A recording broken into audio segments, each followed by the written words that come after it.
All right, so we will go ahead and get started here. So today I just wanted to talk a little bit about the buying process and specifically how we handle the buying process, everything from the first follow-up call to closing on your first property, right? We'll have another meeting that gets into rehab and everything like that and that whole, debacle and all that stuff. So it'll be just mostly me talking the whole time. If anybody has any questions while we're going through stuff, you can hit the little raise your hand button. I'm probably not going to see it. Just interrupt me and just unmute yourself. And we'll go from there. So first step in the buying process is, I think most everybody on here, Lisa's been all the way through to closing and renting and all that kind of stuff. So she knows, but the first step is just going through an introductory call. So whenever somebody reaches out to me, that's the first step, right? They get my Calendly link and we just go through and we kind of just talk about what their criteria is, why they want to invest in Cincinnati. I'll ask, different financial questions on how they plan on funding the deal and financing the deal and going through all that kind of stuff, right? That's all fine and dandy. It is what it is. I put it in my notes. And honestly, that's pretty much it. But it's just kind of an introductory so we can get to know each other. After that introductory call, we will go through and set up, based on your criteria, basically set you up on a search. So there's a couple of different ways that we do that. Most of our clients, especially, for the investment side of things, choose to just be put on our various different email lists. So I think it's like 5 or 6 different email lists for the different investment types. So we have, single family BRRRR, multifamily BRRRR, single family rent ready, multifamily rent ready, commercial, flip, short-term rental.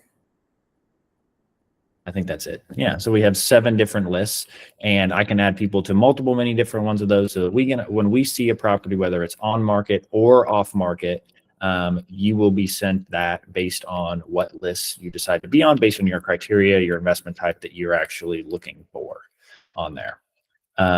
We can also set you up on an MLS search if you so choose. You're like, hey, Mitch, I just love analyzing properties, even though they're on market. Just send me everything that's under $200,000 and is 3-bed, 2-bathroom, right? I don't even care on the area. We can set you up on that to receive that as soon as properties come on, or a daily email in the mornings. So me and Tony get daily emails every single morning to go through properties. And we'll send you the things that we find actually on the MLS just to make it a little bit easier so that you guys don't feel like you have to be analyzing properties all the time. Because it's really hard, especially out of state, to know what a good deal looks like, what the area is like, any of that kind of stuff. So that's kind of the second step on getting set up to receive properties and everything. Once let's say you receive an email from us, it'll come from my email address, at least as of right now.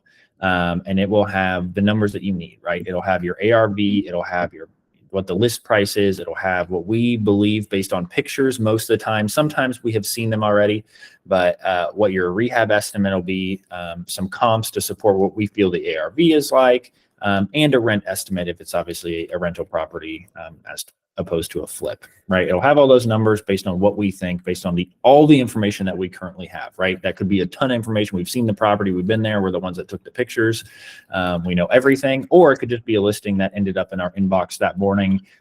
What we know is what you can see on the link on the actual MLS and everything on there.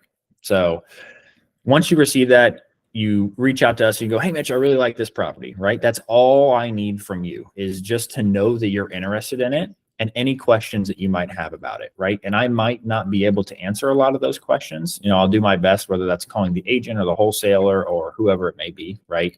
Maybe I just know the answer and I can get those questions answered for you.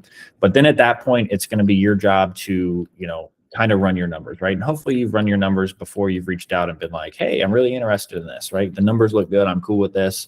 And eventually you'll kind of just know based on what the ARV is and what the rent price is and all that kind of stuff. You'll just know without running your numbers, like, yep, that's a deal I would buy, right? Because you've bought 6 already, but up until then, you'll probably, whether you use the bigger pockets calculator or a spreadsheet or something like that to kind of run your numbers and figure out, hey, that's a deal that I like. Right. And you might need some clarification on questions and things on exactly what, do we really feel like rehab is like this? Could it be higher than this? What's this, what's a scope of rehab? And and things like that. What are we planning on doing here? All of those kind of things. But in that step, it's let's analyze it together. Let's answer the questions and everything. And then if you're interested in it, especially if it's an off-market property, we might not always get to see it before you offer on it, which might be scary. We do that all the time, but we're not waiving inspections on things. So a lot of the time we will get to see it. There'll be a specific walkthrough date and everything like that.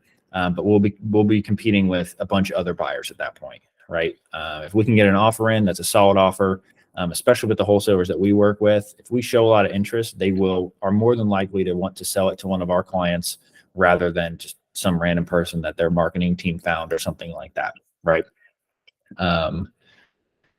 So we don't always do showings on there. We may have already seen it. If it's an on-market property, maybe it's easy enough for me or Tony to go check out the property, send you some videos, send you some pictures. If that gives you a warm and fuzzy and we feel like we have time to do that, we can absolutely do that. But to us, it's not always a necessity for investment. It definitely always comes down to the numbers. And again, we are not waiving inspections on those things. So once you come to that, maybe we did a showing, maybe not. We're going through and we're like, okay, I'm cool with this. Let's submit an offer, right? What goes into submitting an offer? What things do we need to know, right? So when submitting an offer, my train of thought is because we're not waiving inspections on most things, maybe we're doing limited inspections, something like that, submit an offer at what you feel like your top number is, right? We got to get this thing in contract so that we have all the negotiating power.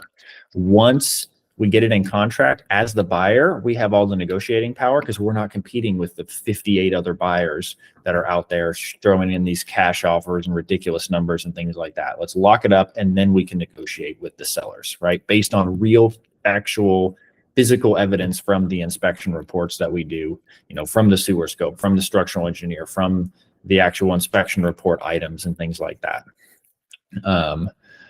On there. So we need to know purchase price for submitting an offer. We need to know how much earnest money you want to submit. In the Cincinnati market, $1,000 is super typical. I don't like to go anything less than that. If you want to show more earnest and be like, look, I'm all in on this deal, throw 2,500, 5,000, something like that. I've had people, I've had commercial deals where they had $120,000 in earnest money out at one time. That was all non-refundable on a commercial deal, which is absolutely terrifying.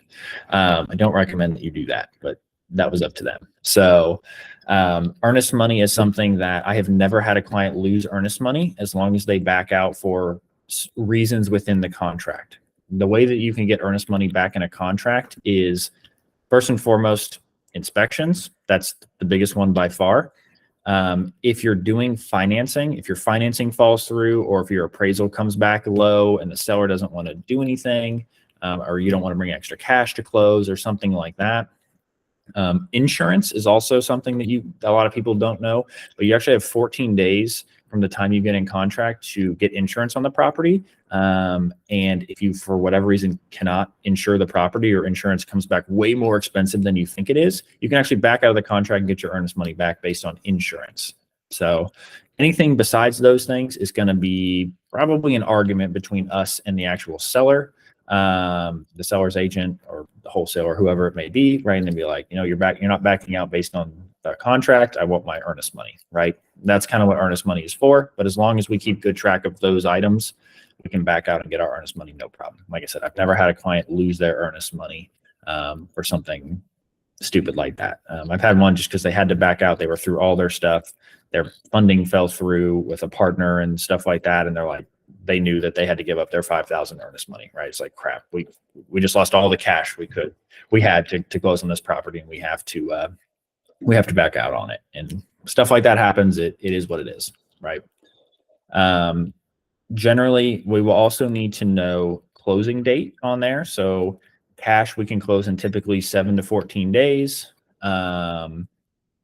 30 days for anything finance is what I like to put in there. It typically takes a little longer, but it makes our offer look slightly better if we're doing something finance, just to throw 30 days in there. If we have to extend it, there's 7 days written into the contract without any extension addendums, that you can automatically get a 7-day extension on there.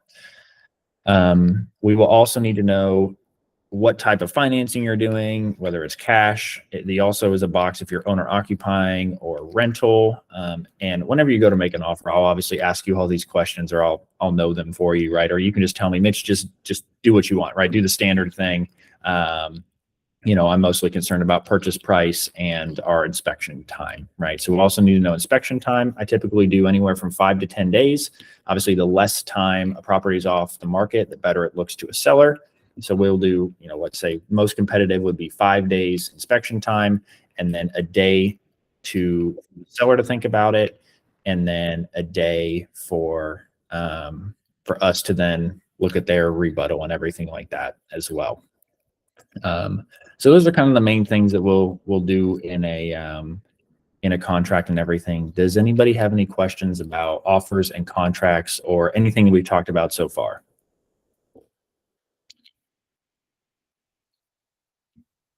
Not yet. All sounds good. Okay, cool. We can do questions and stuff like that at the end also. Okay. No, I'm still here. Just Oh, you're good? Okay, cool. I know what it's like talking to no faces. No, you're good. You're good. And okay, so that's going through an offer. So once we do that, I'll send it to you in Dotloop. That's our system that we use to get all the offers accepted or, sent over and signed and all that kind of stuff. It's great. And then let's say they come back to us and they accept our offer, right? They could counter us and say, well, we want this and that. And then it becomes the whole debacle and we negotiate and all that. Or they could just say, yeah, we accept your offer. Great. Sounds good. Right. So we are in contract right now. What happens the second that you're in contract, right? So the second you get in contract that day, I don't care if it's 11:59 p.m. that day, if it is accepted that day, your time starts on that date, not the next day or anything like that. There are some things that start the day after contract acceptance, but it's the day after contract acceptance. It doesn't, it could be a minute difference basically on there. So the things that you're going to do is deposit your earnest money. That's the first thing. Typically in our contracts, we're going to put 3 days in there to get your earnest money deposited. That is important because if you don't do it within 3 days, you are technically out of contract, right? You don't wait till inspections. Don't do that. Like, you'll get your earnest money back. We will typically deposit it with the title company, right? I don't like having our broker hold it or their broker or whatever. I like to have a neutral third party in the title company hold it, and they will send you wiring instructions and everything. If obviously you're one of our clients, you will deal with Heather on all the closing stuff. She is our transaction coordinator. So the second that you get something in contract, Tony and I are kind of out of it. We're still here, obviously, helping you negotiate things and stuff like that. But Heather is going to be there to sort of push you through that transaction process, make sure you get your earnest money deposited. We're also going to make sure that the lender that you're using gets the contract. You guys start your financing, and the lender is going to have a whole task for you on all the documents and stuff you need. So if you saw last week's episode or watched it on YouTube or whatever, Liz Lawrence, our investment broker, lender, talked, and she's got a whole bunch of paperwork. They're really good at it. They have a whole list. You go through, you get them what they need, and then they ask you again for more stuff and then more stuff again. So even with hard money, there's a lot of stuff that goes into getting all your paperwork and stuff in. But again, Heather will help you with that as well. We also need to schedule inspections as soon as possible. So inspection time starts the day after you get in contract. So if you have 7 days inspection time, the day you got in contract, the day after is day 1, right? You have 7 days from that to get your inspection done and send the seller what's called the defect notice on anything that you're asking for. If you do not submit that on time, on the date that it is due, you are automatically through your inspection period and accepting the house as is, and will not get your earnest money back based on inspections, because you are past the inspection time and the seller's agent is assuming that you are totally cool because you've never submitted the proper paperwork to tell them otherwise. Again, that is our job to make sure that that doesn't happen. Question. Is that the norm and can be rewritten in a contract? Like if you submit a contract and say, hey, the inspection time will be 10 days. Hey, are those things you can put into the contract initially?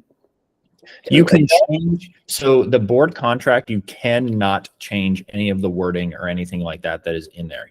You can only change in the length of time for inspection. So you can do 1 day inspection period. You can do 578 days. I don't care, right? We do typically between 5 and 10. Commercial properties are different. They have like 30 to 60 day inspection periods. They're a little weird, but we can only change the actual time that you have to conduct your inspections and which is called your inspection period, so you can get your earnest money back.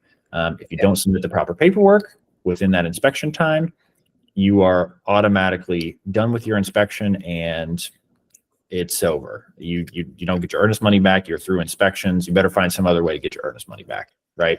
So I put that in for every property we get in contract, I put that in my calendar to know. I count out the days, and Heather will send you a schedule as well through the contract. But I always count out the days and make sure that's in my calendar to know, 429 Elbrook or whatever, their inspection is due. Inspection notice is due on Monday, May 3rd or whatever it is, right? So I make sure that we do not miss that date, because that would be bad. Because normally if you're doing cash or hard money, the inspection period is the only way that you're going to get your money back if you have to back out of the deal on there. So those are the main things that happen the second that you get in contract, right? We can also help you schedule those inspections. So by Ohio law, if you're looking for a recommendation on an inspector, I have to give you 3 recommendations on a licensed inspector in Ohio. That's also an email you'll either get from me or Heather that says, hey, here's our 3 inspectors that we recommend. Feel free to give them a call. A lot of the time, the way that we do that and kind of recommend the one that we kind of like the best is they're in order, right? So I'm recommending 3, but they're in order of who's my favorite at the time, if I'm being honest, because they are not all created equally. So that's kind of how we get around that kind of stuff. Because I wish I could just schedule the inspections and stuff for you. That's how I used to do it until like a year and a half ago. They changed it and they said, nope, you need to recommend 3. Too much liability recommending inspectors on the brokerages and the agents and everything. Can't do that anymore. So, okay, that's fine. Yes. When you have, then you're saying getting out of inspections or out of a contract because of inspections, can it be something that is it fixable, or like if it like let's say you went out of a contract and you're trying to use that as an excuse. Yep. You say, this outlet didn't work, and they go, wait, I can fix that real fast. We have an electrician come in. There you go, it's fixed. And you go, no, I'm getting out. I'm done. That's it. Yeah. So technically they changed the contract. So technically you have to submit what's called the defect notice to the seller, and you have to give them the chance to say yes, right? To fix the items or to give you a credit or do what you're asking for. You have to give them a chance to say that we would do that. The obvious way to get out of that is ask for everything, right?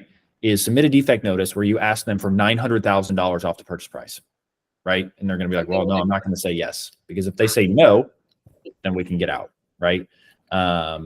Sometimes what I will do is if the inspection report's really bad, depending on the agent, how well they know the contract, some of them don't want to know what issues happened in the inspection, because then they legally have to change disclosures and report that stuff and everything. Not that they all do, but they're supposed to. And I will just send the release, right? And just say, we're requesting our earnest money back because of inspections. We're done, right? I did that the other day for a property. Didn't submit the defect notice, but submit a release of contract. That serves as the same thing, right? We went out due to inspections, give us our money back. Yeah, we found a foundation crack that was pretty bad and had the engineer come out and everything. And the agent didn't even want to open the email. Yeah. All right, there you go. That way, it's like, oh, I don't know. That was pretty dishonest.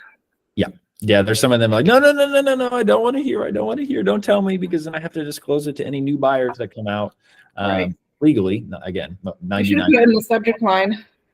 Yeah, like most of them won't, and when you call them up, me and Tony deal with this all the time. We call them up. We're like, hey, why'd this come on the back on the market? Oh, inspections. Okay, well, what specifically on the inspections came up, right? Because I know they know.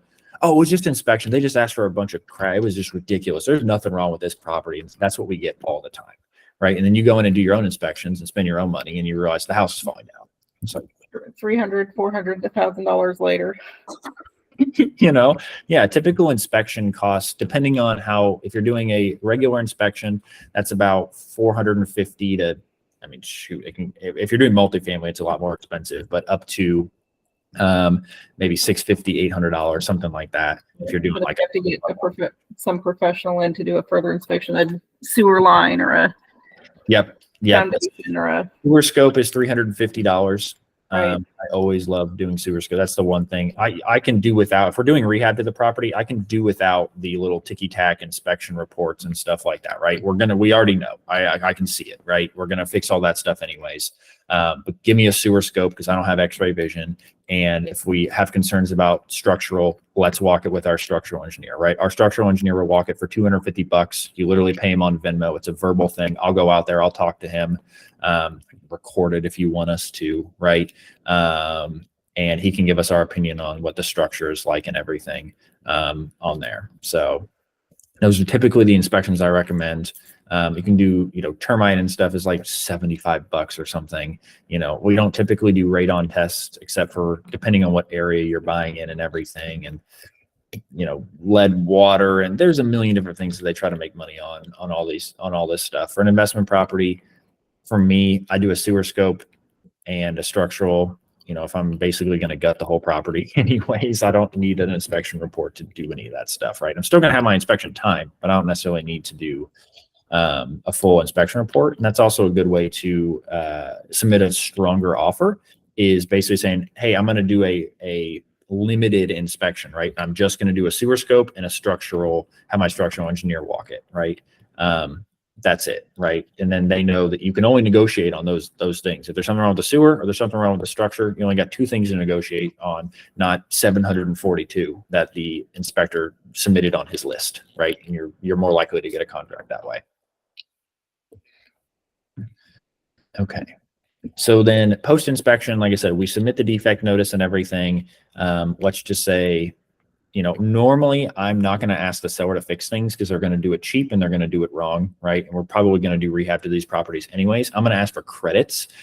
It is not out of the question to save $10, $20, $30, $60,000 on inspections. I've done all of it. Just recently saved a client $35,000 on inspections. The most I've ever saved a client was $60,000. They were asking $100,000 for the property. We were in contract for like 100 and something. And then we talked him down to $32,000. It was ridiculous. Now it had a lot of issues, obviously, but we can kind of, because we have the contracting side of things, we can kind of inflate those quotes a little bit. We can get you a quote that looks official. We can play with the numbers. We can make it look really nice so that the listing agents go, oh, they had a contractor quote. These are real numbers, right? And we can just, we fight with numbers, not words. That's how I normally do it. Like, look, these are the facts. We have to put an extra $30,000 into the property. Our numbers don't work anymore. We're asking for $25,000 off, right? We're not asking for it all, but we're asking for XYZ off. And I wouldn't even say most of the time they'll come down. Most of the time they're like, nah, screw you. We'll go find some other person to buy this property and pay too much for it, right? If that's what happened, that's what happens. You move on, you take the emotions out of the investing. It's all about the numbers. It's all about what makes sense financially. You take it down through all these steps until it stops making sense, right?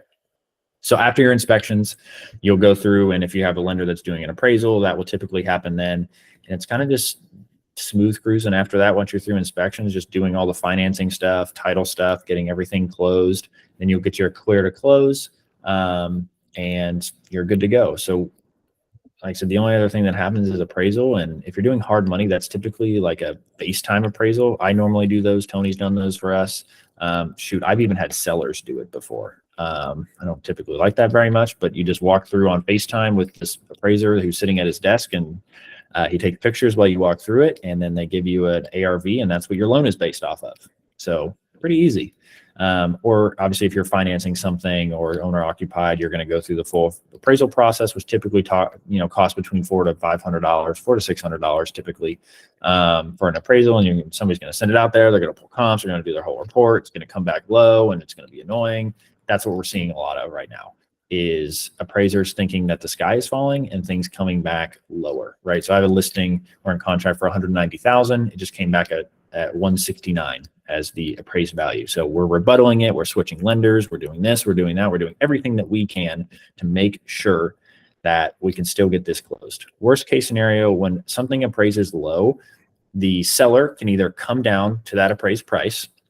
The buyer can bring all of the cash up to the contract price additional to get it closed, or we can meet somewhere in the middle, or we can back out of the contract as the seller completely and be like, nope, we're not coming down. We're not doing anything. We're not doing any of this stuff. We're done. We're going to put it back in the market and hope that another appraiser thinks differently, right?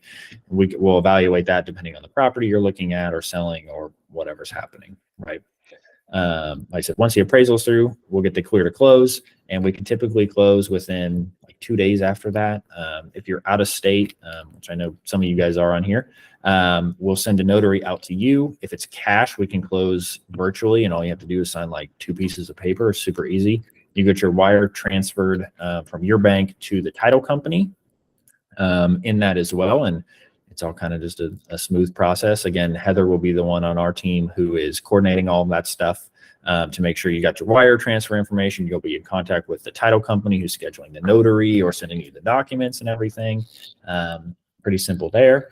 And then once we're closed, if you're doing rehab to the property, that's when we'll go out there. We'll collect the keys from title or the lockbox from the other agent, put our lockbox on there, walk through, get you a scope of work, get you kind of an itemized quote and everything on there based on what you want to do to the property. That's when the whole rehab process starts. And you'll either talk with either me or Brandy on, or potentially in the future, one of our other project managers on getting the property rehabbed and stuff. But that stuff won't happen until you close. And again, that is a meeting for a different time for sure. So what questions do you guys have on the buyer's process? So this might be a shorter meeting than normal, unless you guys have a bunch of questions. And then in that case, I'm totally game.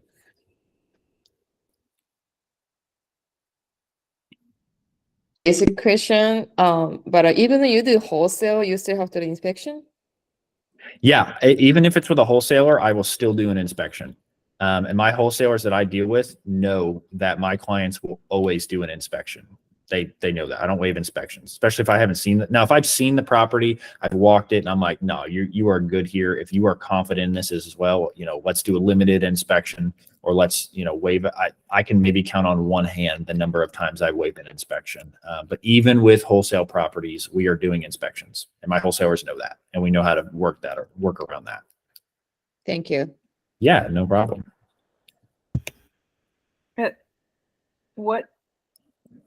How do you make sure the property's been cleared out? You mean like if there's like a tenant in place? Right, or something like that. Yeah, or stuff. So sometimes you just hope. If it's through a wholesaler, it's a little bit more difficult. We've gone through where, there's a tenant in place or something like that. And if there is a tenant in place and we're doing rehab to the property, we will typically make it vacant prior to closing, right? It is the responsibility of the current owner to get that tenant out before we close on this property, because that incentivizes them to get them out, right? Whether it's cash for keys or the eviction process or whatever. And it saves our clients as the buyers a ton of money in not having to go through the eviction process, because I don't want to deal with that. Right. It's not fun. Now, there are on some occasions the tenant has just signed a year-long lease or something like that. We still like the property. They're paying a decent amount of rent, this and that. Okay, fine. We'll keep them for a year, but we'll put them on a non-renewal that basically says, hey, we're not going to renew you for the next year, but we're going to honor your current lease. And that is landlord-tenant law, that you kind of got to honor their current lease, and give them 30 days notice. Unless they stop paying, then you can give them a 3 days notice and go through the eviction process. But there's all different kinds of ways. And I'm going to have Liz Tolliver come on. She's our property manager that manages most of our properties. So I sent her a list of the different meetup dates and stuff like that. So she's going to pick one, and she's going to come on and talk about property management as well. And you guys will know when that is. I'll send it out in all the emails and everything. But as far as like junk and stuff goes,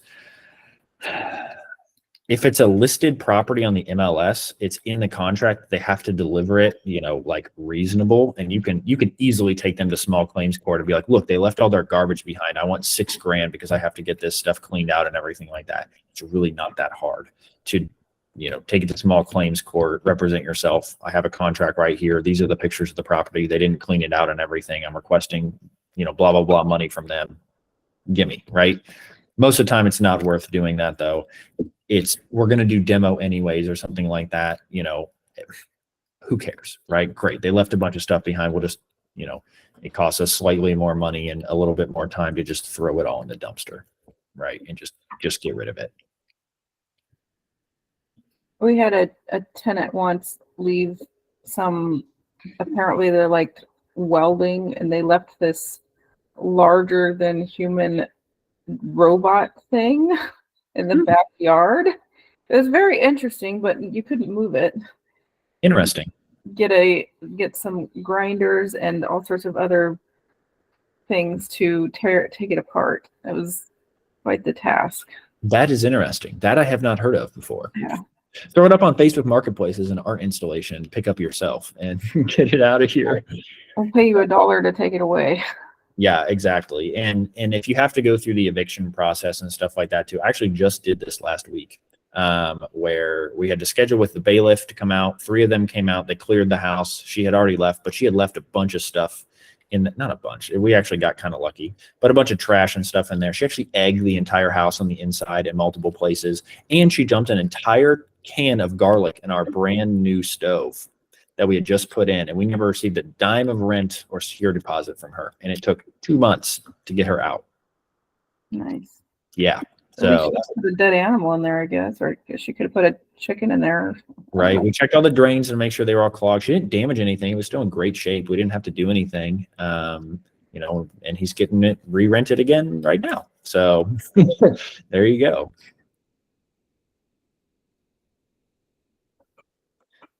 What other kind of questions do we got? We can know it doesn't have to even be about we can just go into general real estate questions and stuff like that now if you guys have stuff, and I'm more than happy to get those answered.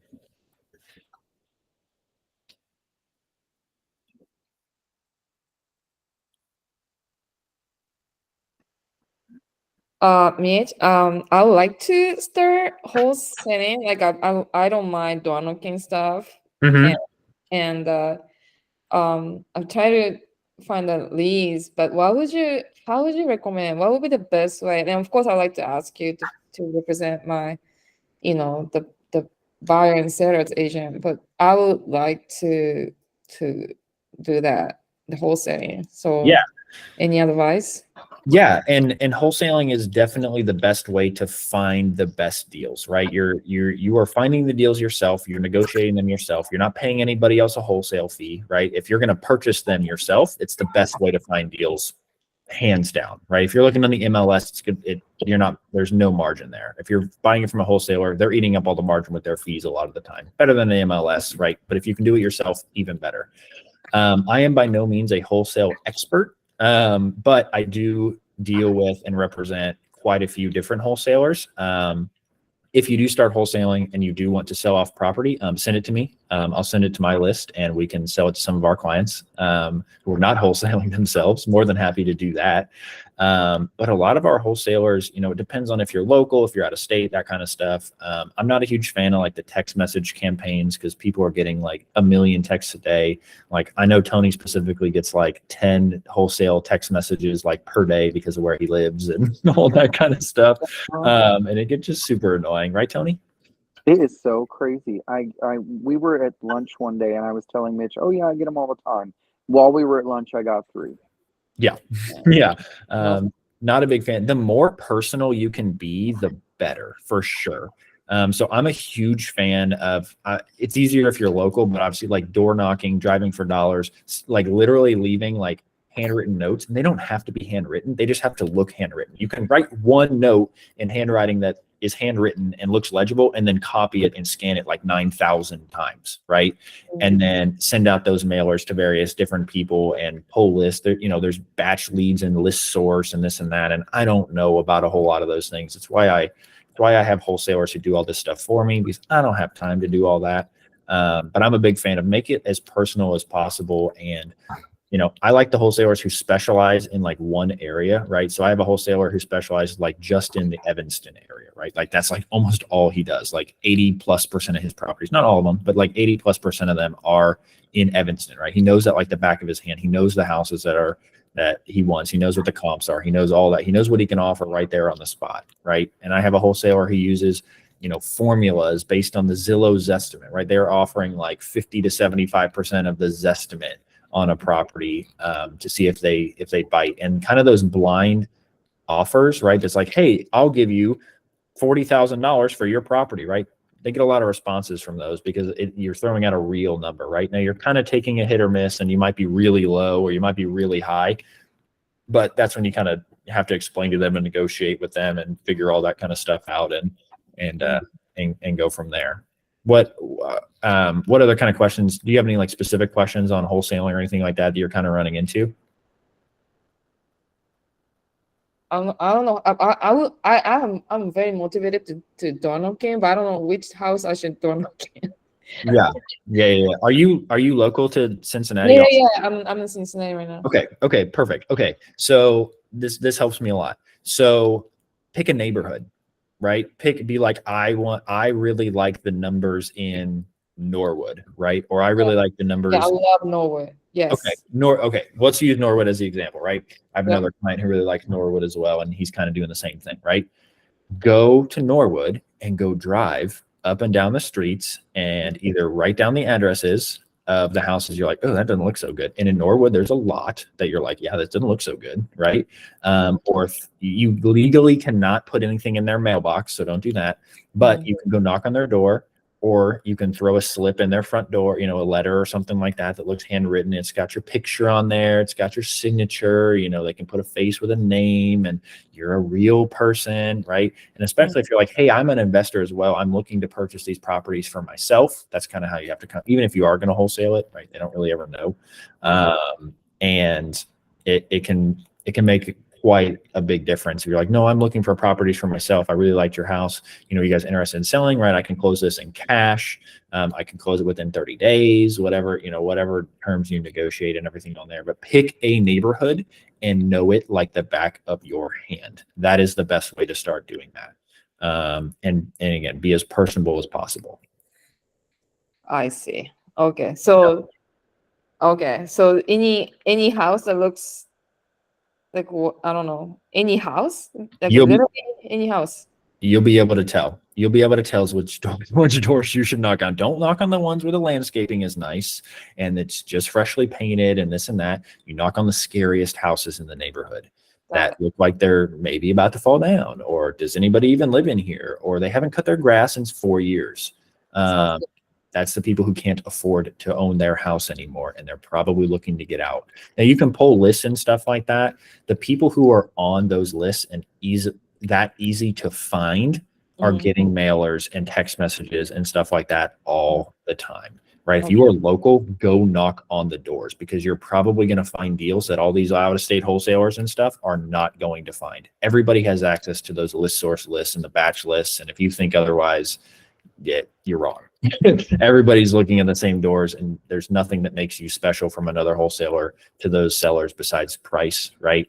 And the numbers are the numbers, right? But if you can go door knock and be personable and talk to them, and they invite you in their home, and you can explain to them how it works, you know, and you kind of know what's going on. You want to get a wholesale contract, you know, contact a lawyer and something like that, you know, and be like, hey, I need a wholesale contract that I can use, and this and that. If you're going to sell anything to our clients from now on, we cannot do assignments anymore. We have to double close on everything. So you actually have to close on the property in cash. Now, it's, you know, like, you don't need to freak out like, oh my God, I don't have like $100 grand in cash. You can use transactional lending, which they literally let you borrow their money for 24, 48 hours, something like that. You probably only need it for like 5 minutes if we can coordinate it well enough.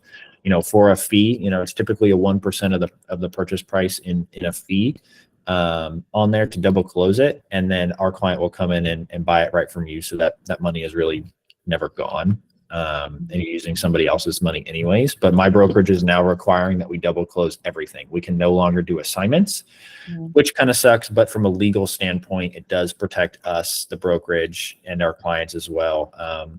double close, because the chain of title is just a lot more clear, and there's no way the seller could come back and say that we were taking advantage of them, because you as the wholesaler own the property, whether that's for 5 minutes or 2 days or whatever it may be. You own the property. Got it. Thank you. Yeah, no worries. What other kind of questions do we got?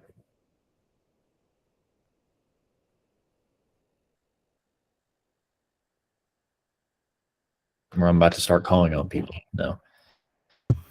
How do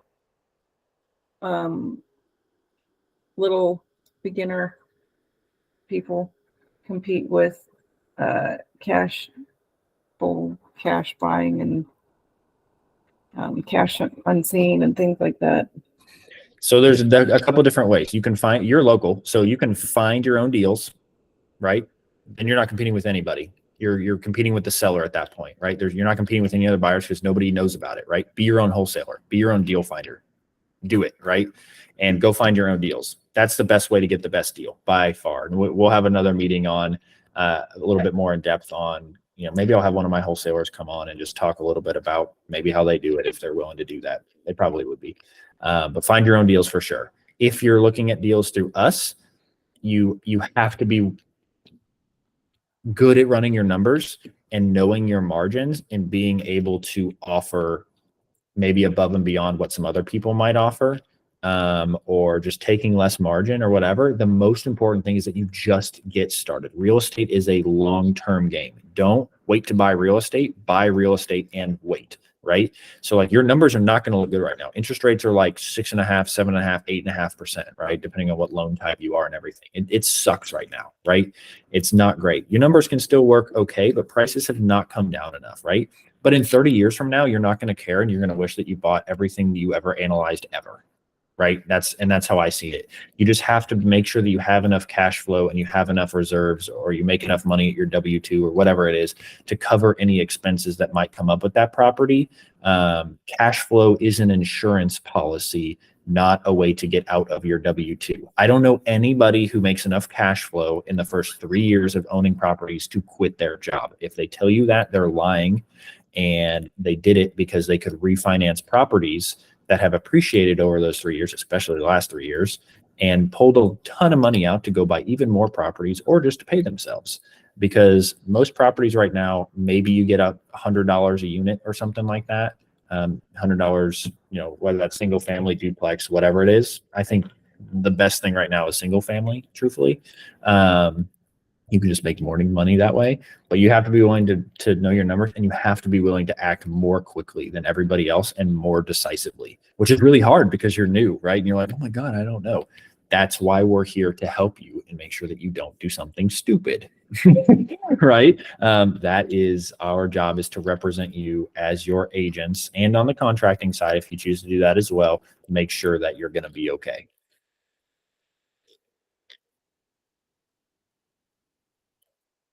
Sounds good. Yeah. Alexis, I have a question for you. I don't know if Daniel's there or not, but how's everything going on Elbrook? I am here. Oh, he is there. I knew I it. was feeding the baby, so everything's going great. We actually have a Section 8, or I think it's CMHA voucher person that's interested in it. So now we're going through that process.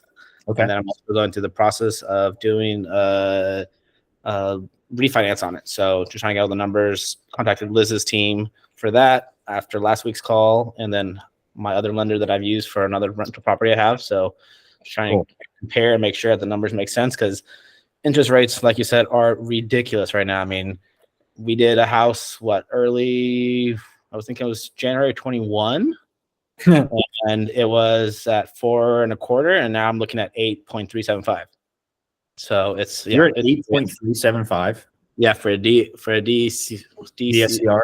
Yeah, DSCR loan, interest only for the first 5 years. I mean, money wise, it makes sense. I mean, it gives us the most money in our pocket at the end of the day, and then payments for the first 5 years are really low. But after everything's said and done, we're still cash flowing pretty good on it. It's got to be 75% LTV, right? Yes, 74 or something. Yeah, 74 points. If you did 70, you might be able to be in like the 7.5 range potentially. Yeah. I know we just did that on one.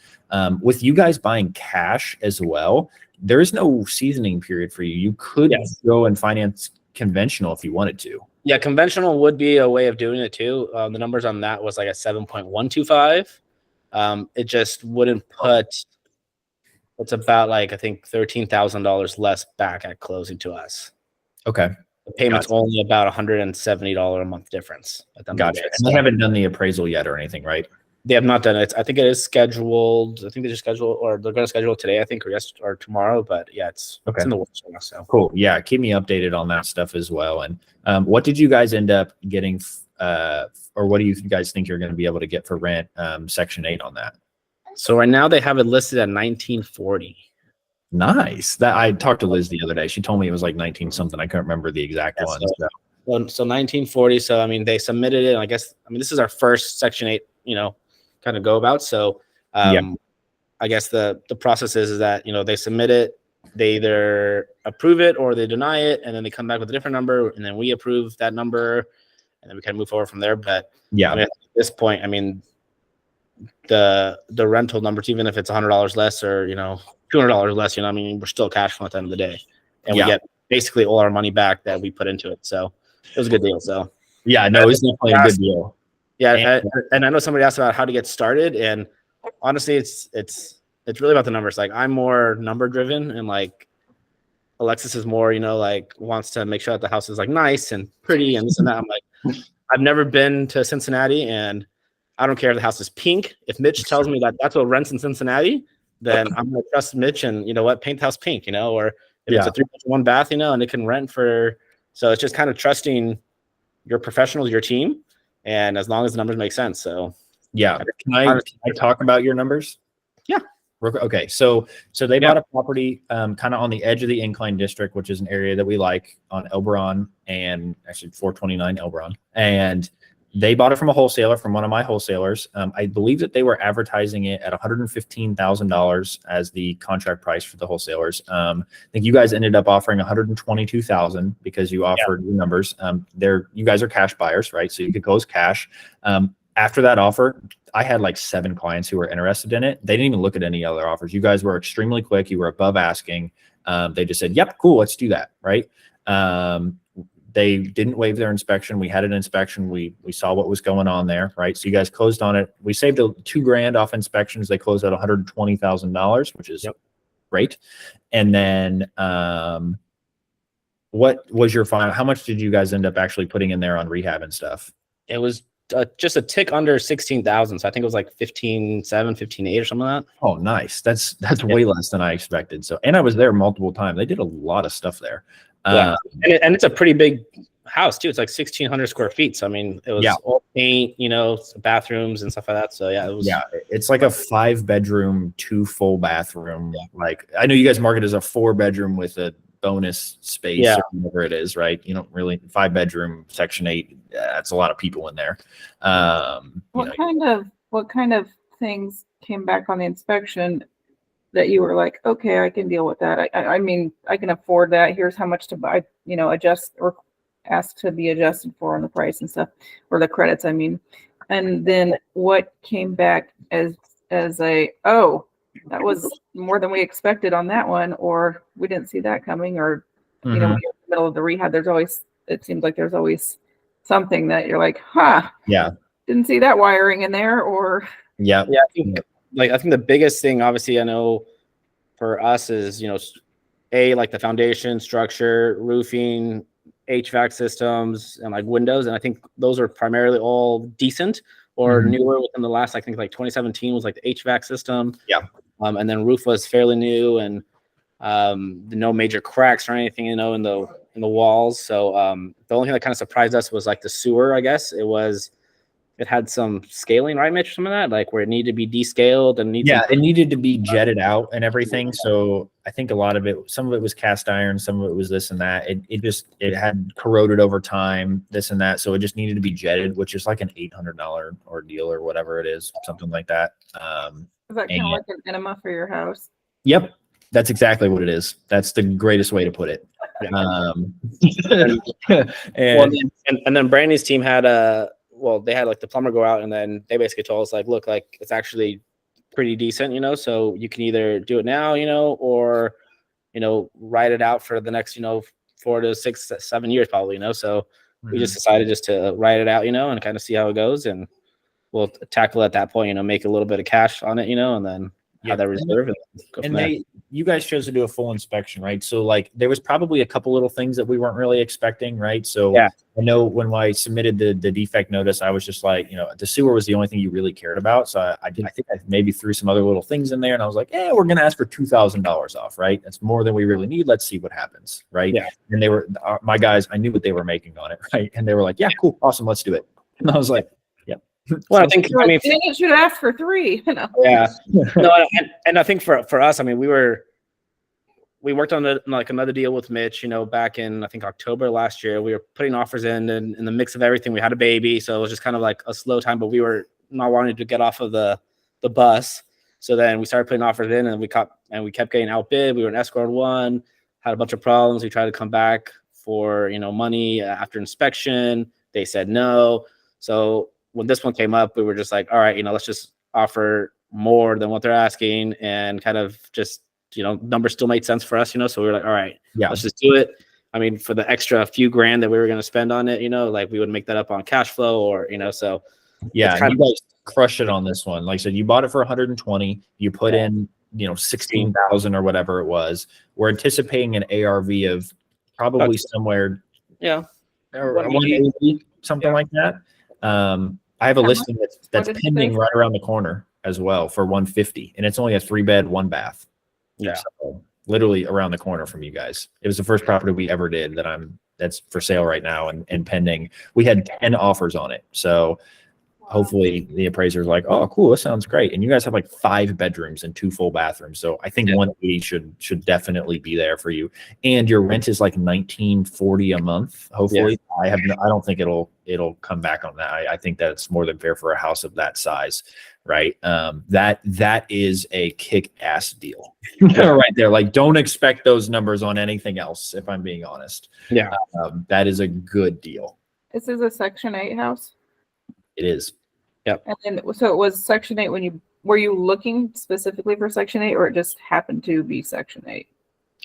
How does Section 8 work? Vacant. It was vacant. It was a rental for the seller. She was in Texas or something like that. I don't know. I assumed it was probably rented Section 8. It's just kind of what the area calls for over there. And but it was vacant when we bought it, when they bought it, and put it in. Put in some work and stuff to it. And Liz, our property manager, she'll tell you, right? She's really good at Section 8. She knows all the CMHA inspectors and people and what happened and this and that and all the rules. And they vet their Section 8 people exactly the same as they would if it was a private client or a private renter and everything. So it just comes down to a conversation with her on, does it make sense to go Section 8? And she can kind of talk to you more about that kind of stuff. And that's why I want to have her on the meetup eventually as well, just to talk more about the property management side of things and Section 8 or not Section 8 and this and that, because it scares a lot of people. It scared me in the beginning. I used to tell my clients to never touch Section 8 ever, right? Until I kind of got connected with Liz and she educated me on it. And we saw that honestly, a lot of the Section 8 properties were going better than some of these private. Yeah. So it's, from what she told us, it's about $150 difference more on Section 8 than it would be like market value. So in some areas it's the opposite. Yeah, so let's just do that, and see if it happens. If it does, great. If not, then we'll just do a market value, Yep. So yeah. Again, we leave it up to the professionals. Yeah. Awesome. Well, Is sweet. that all you guys were looking at? You guys were only looking for Section 8? No. I mean, I'll look at anything and everything. Anything that makes money. They were looking for the numbers. Definitely want to do Section 8. I definitely want to do that eventually. Yes. Yeah. And that property that they bought, that came through one of my emails and stuff, right? I actually went there first, and it was vacant. So I just entered the little code and went in there. Nobody knew, and went in there, had a video, sent it to them, and they were like, oh, cool. This looks like a good deal. Let's do it. Right. Let's snatch it up. I had like 7 clients who right after they submitted their offer and basically already had a verbal acceptance, they were like, yeah, I want this. They were too slow. Right. You guys were on it. You analyzed, you knew your numbers, you saw it, and you were like, yep. Cool, let's do it. Yeah, and that's happened to us with you in the past too, where it's like we kind of wait a couple days, and then we're like, all right, well, this one, and this one, we, like, tell us more about these, and then you're like, oh no, that one's already pending, this one's already sold, this one's You're like, but I wouldn't do that one. And I'm like, okay, so that's why now like we're just at the point where it's just like we just have to just keep moving forward, because if not, other people will just snatch it up, and you have to be on top. And even especially with our clients and stuff, like a lot of our clients, truthfully, I have almost 200 people on the single family and multifamily BRRRR lists, so I mean, not like there's like 5 of them that are actually looking, right? You have to be one of those 5 if you're going to buy anything, right? And you guys set a goal, right? You got this one, this year you guys want, a total of 3 this year. So we got to get to number 2 and number 3, right? Yeah. And the one that you guys bought in October was a total fluke, and you got super lucky on, right? They literally bought this house for, what'd you get, like 80 grand. We didn't put any money into it. And then the day after you closed, there was a house down the street that was almost worse that sold for like 130,000. Yep. So you're like, screw it, let's just list it at 130,000. We had some cash buyer pay 130,000 and close in like 5 days. So yes, because we had Brandy's team walk through it and everything, and I saw the house that closed for 130, and I called Mitch and I was like, Mitch, crazy idea. And then Mitch was like, well, maybe we should like redo the floors at least. And I'm like, well, let's just put it on the market, see what happens, and yeah, I think it went on the market Thursday night, and then by Friday lunchtime, we had 2 offers, and just hey, just submit your best and final, and then one person came up to asking price, all cash, and we had it for 5 weeks total. You guys put it into a 1031 account to put it into a property, but you weren't super crazy about it, like I have to find another property, right? And taking that money and having to put it into something that's just not the right deal. And I think that was definitely the smart move, because you got 45 days to target a property, right? That is a lot of times to find the right deal. That's just not enough time, right? And you were cool about it. You're like, yeah, we have this money set aside. If the right deal comes up, I'm cool with that. If not, it is what it is. We kind of just found this money anyways, right? We're waiting for the right deal. And then this one on Elbrook came up, or Elberon came up, and is what it is. Yep. So cool. Well, any last questions before we jump off on here? What about using LLCs or starting with LLCs, or like if an LLC has no track record, how does it? For hard money, they will make you create an LLC to finance it. There's one lender that my lender Liz has that will let you close in your personal name. You have to close in an LLC with a hard money 99% of the time. It's super easy. It costs like $150. It takes 4 seconds, honestly, to create an LLC and EIN. You can make it the property address, or you can put multiple properties under the same one. We can help you with all that stuff. Liz can help you with all that stuff. And then you'll keep it when you refinance into your DSCR or whatever. You will keep the same LLC, refinance into that. In other words, yes, you will create an LLC to close a property. It doesn't matter that you have no history or anything like that. When you're going hard money, they're still going to use your own credit score and your personal stuff to back it. And when you refinance DSCR, they don't care about any of your personal stuff besides your credit score. They're using the debt service coverage ratio of the property, basically the rent to loan payment ratio on there to qualify you for that property. Does being a previous, do you have weight, or is there more weight that you have being a previous landlord or having experience being a landlord, or only if it happened in the last 3 years? And for what part is that? For the lender? The lender wants to know that you have Yes. experience, or Yep. You will get better rates and terms on the hard money side if you have experience, right? They consider you, if you've had 5 properties in the past 3 years that you've purchased, you considered an expert, and your interest rate goes from like 12% to like 8.5%. but what if you're not, like, you don't do hard money? Oh, if you're doing conventional and stuff like that, Yeah. are you doing conventional to purchase up front? Yeah. I wouldn't, unless it's like 100% rent ready, like 100% ready to go, because then you're going to have to close in your personal name. It's going to be more expensive. Any rehab that's needed is going to come out of pocket. You're not going to refinance conventional after you just refinance conventional. You have to wait 12 months to do that. You wouldn't do conventional, or you wouldn't do what? I don't have a lot of clients that buy conventional. period. Because the only stuff to me that makes sense is stuff that you can add value to. You have to be able to do rehab stuff. And I'm not just saying that because we're the contractor too. It's what makes sense, right? If you're buying something rent ready, you are taking a massive hit on your cash flow and your return and everything. There's no equity you just gained in there. You're probably not cash flowing on it because somebody else just made all those gains and you're just paying for it. The idea of using, and probably because I'm just not comfortable, or maybe I just don't know about it, the idea of using hard money makes me really nervous. It is you need to talk to Liz. It is so much easier than I mean, I guess not the actual like work of getting it done, but just the fog behind it, I guess. I know, like setting it up. I'm not saying setting it up is difficult. Yeah. But- You should have a call with Liz. She will go into the benefits of hard money. I would say that 90% of our clients are purchasing things in hard money or cash, right? I would say 85% of those are cash. The rest is hard money. The rest of that is cash. Obviously cash is king. It's all great. If you want to build and scale and grow quickly and you have a limited amount of funds, hard money is absolutely the way to go. Yes, you're going to pay more in fees, but it's going to allow you to acquire more properties more quickly, right? I have one property out of like 10 closing here this month or so that is conventional. One. And that's just because he's weird. He doesn't like hard money. He doesn't like debt. He funds all the rehab cash out of pocket. He doesn't refinance. He just keeps all the equity in the property. That's just his thing. That's just what he does. And that is just his strategy, right? But if you're adding value, you want to pull that value out immediately and try to maintain some of that cash in your pocket.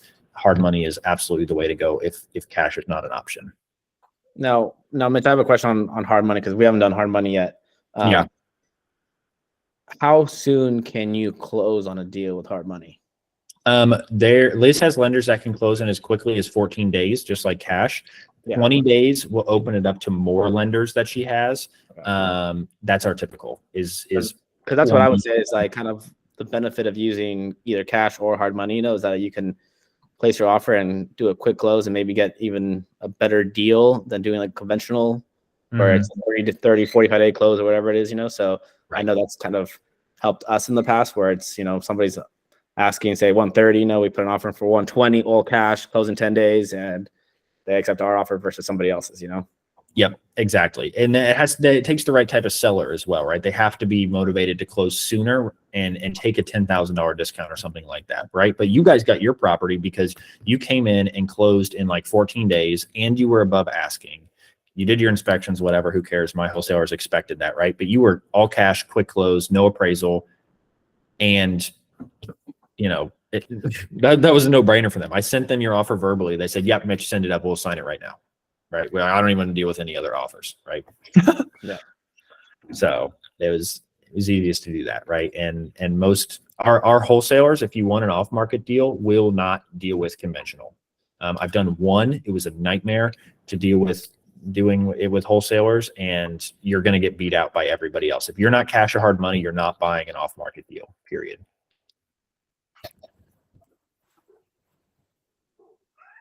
That's just how it works. I'm sorry, I'm very blunt, but it's just, I'm for real.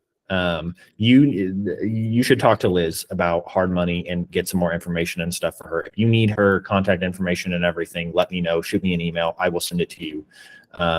And I would talk with her about hard money and different benefits and some of the issues and stuff that you might need to talk through with her. So yeah, well, we're about 10 minutes over time, which is totally fine with me. We will get this all wrapped up. If anybody does have any other questions, feel free to email me, call me, text me, whatever. It is all good. I appreciate everybody coming on the meeting and everything. I appreciate all the questions and stuff. Daniel and Alexis, I appreciate you being open about talking about your deals and everything. It's always super helpful to hear from our clients and everything on actual deals that are happening.